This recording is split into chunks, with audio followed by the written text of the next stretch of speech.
All right, finally, our third takeaway from this week.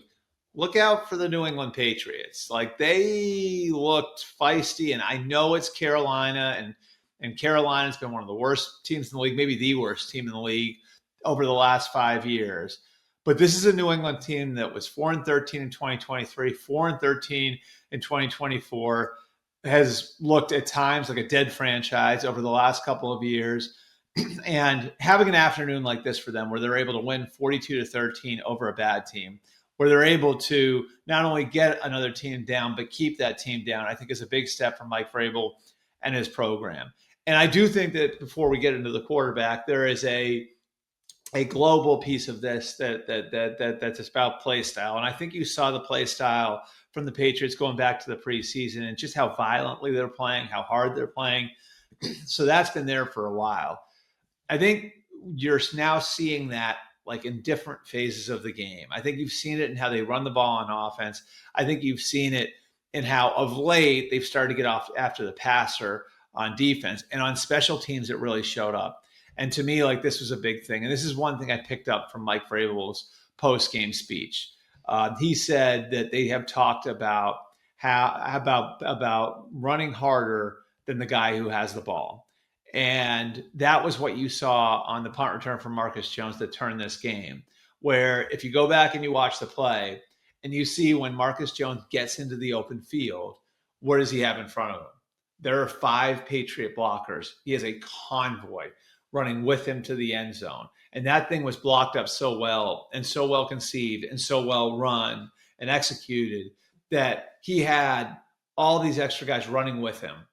I mean, the Panthers could have had 14 guys in the field and it wouldn't have mattered. So that was an important thing, I think, just as far as illustrating the sort of play style that Mike Vrabel is bringing to the Patriots. And then as for the quarterback, I would say the quarterback is playing at a higher level through a month than any of the quarterbacks in this draft class. And I'm saying that with the caveat now that Jaden Daniels has been injured. And Jaden Daniels is still clearly the number one quarterback in the class. I expect him to be the best quarterback in the class at the end of the year. I think he's going to be the best quarterback in that class long term. Bo Nix came alive on Monday night.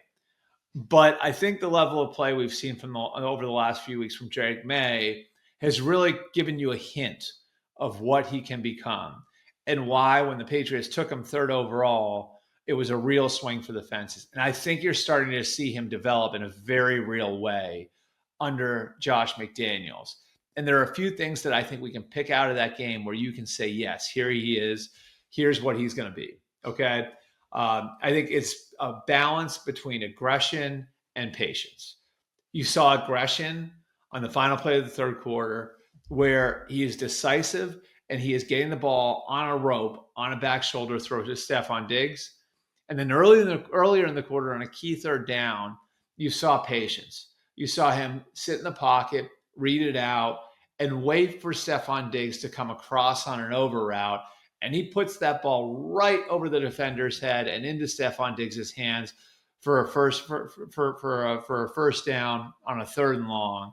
And so I think you're seeing this balance from Drake Maye between being patient and being aggressive. And that to me shows real growth in Josh McDaniels' offense. And these are things that are happening within structure. And that's the big thing for me with Drake Maye is what does he look like in structure? I think they have to continue to give him the green light to make things happen with his legs, to run when it's there, to scramble out of the pocket, to make things happen on broken plays. All that stuff's a big part of his game. And he has that ability that your Patrick Mahomes, your Josh Allen, your Justin Herbert, like the great athletes who play that position. He's got that ability to make those sorts of plays. Now, what can he do within structure? How can he grow within structure so he's not overly reliant on that? I think you started to see that again against the Carolina team that's undermanned. Here's the other thing. He doesn't have a great team around him yet. He doesn't have a great group of skill players around him. And I think if you look, right, and you really drill down on it, you'll see how over the first 4 weeks of the season, there's been a different focal point to the Patriots offense.